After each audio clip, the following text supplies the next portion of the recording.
So if you guys are curious if you can slap an EG rack into the Integra, you can. The only thing you need to do is swap out the D brackets, these guys right here, for different ones. So as you can see, this is the OEM Integra rack. It's freaking huge.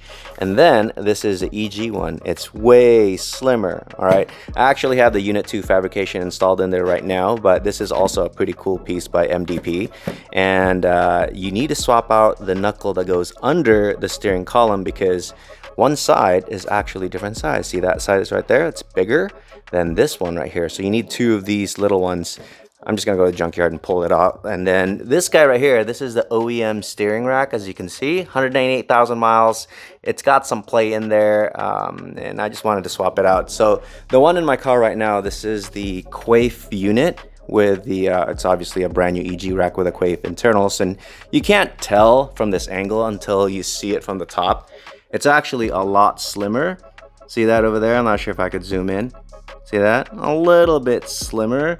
And then on the bottom over here, I got a little clamp cover. Let me just go under here real quick.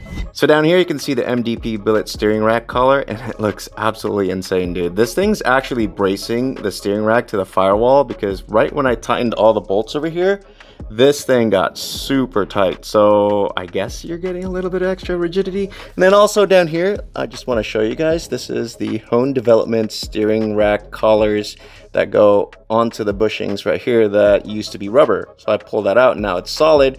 There's no play here, so it's direct. If you guys want something that's more sharp and precise feeling, this would be the way to go. This is the collar kit right here. And then on this side, I'm using the Unit 2 fabrication D bracket. And as you can see, I still have the rubber bushing right there because the one that I got is actually for the DC and it's wider, as I showed you earlier. So yeah, I'm still waiting for Hone to make me a new one that's smaller for the EG rack.